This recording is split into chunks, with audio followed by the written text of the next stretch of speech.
Now we will look into how to generate invoice in MyInvoice Portal. From MyInvoice landing page, look at the navigation bar on the left side of the screen. Click on New Document to start creating a new invoice document. Under Type of Document, select Invoice from the drop-down. Choose the document version type from the Document Version drop-down. By default, the most recent version, v1.1, will be selected. Click Start. The document submission form has 5 tabs: Basic Information, Supplier and Buyer, Line Item, Additional Information, and Summary and Submit. Under the first tab, Basic Information, there is E Invoice code, number, and date and time issued. These fields will be auto-generated by the system. You may click Override to edit the E Invoice code, number, and date and time issued information to your preference. Click Continue. The next tab shows supplier and buyer details. In the supplier section, the fields are pre-feasible. Next, suppliers will need to key in the buyer's details. In the buyer section, choose the ID type and enter ID number and TIN of the buyer. Click Validate to confirm the buyer's information that was provided. If the information does not match, it will display Buyer TIN is invalid. Kindly use the Search TIN function to get the correct TIN. Once validated, proceed to fill in all the mandatory fields marked with asterisks. Click Continue to move to the next page.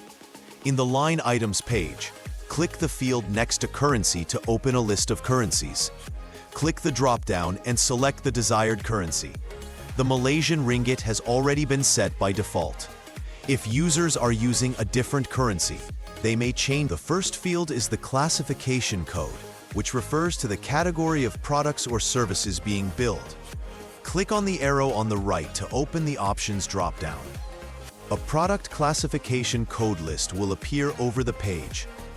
If there are no classification code that matches the product, users can use the classification code 022 Others. Note that you would also be able to select multiple options of codes if it applies to your products. Moving on, users will need to input the details of the product or service provided. Users will also need to define the quantity and measurement of the products being sold. A measurement list drop-down will appear. Users can choose the measurement for the items that is being keyed in. Click on your respective product's measurement and input the quantity of the product. For services, you can key in 1 in the quantity box and each in the measurement box. Proceed to key in the unit price. Portal can perform calculations automatically, so fields such as total sales amount will be calculated once quantity and unit price are entered. At the bottom of the form, there is a section for taxes. Click on the arrow below Tax Type to open the Options drop-down. Select the respective tax type applicable and key in the tax rate only or both, number of units and rate per unit. Once details has been completed, click on Add. If there is another product or services need to be invoiced under the same invoice, click on Add and New. Repeat the same process and click Add once completed. After finishing the line items, users will return to the viewing page where they can see all the details that they have keyed in. Users may click the Full View to toggle between Simplified View or Full View to view the details. Click Continue to go to the next page. In the fourth tab, you can provide additional information, including frequent of billing information, payment and prepayment information, shipping information, and import and export information if necessary.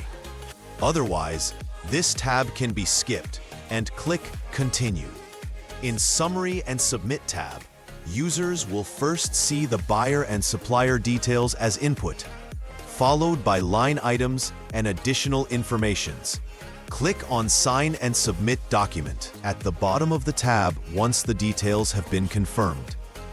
Users will be redirected to the document signing page. Select an ID type from the drop-down. Insert ID and password.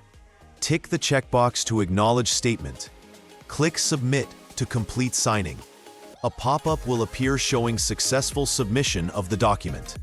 Click on Finished to complete the submission. Both buyer and supplier will receive an email notification once a submission done. Once submitted, users can check the status under Submissions at the navigation bar on the left side of the screen. Click on the submission ID if invalid, and click on the UUID code. View the invalid reason and resubmit. If you follow all steps of the videos, then now you create invoice in MyInvoice Portal. Thank you for watching the video.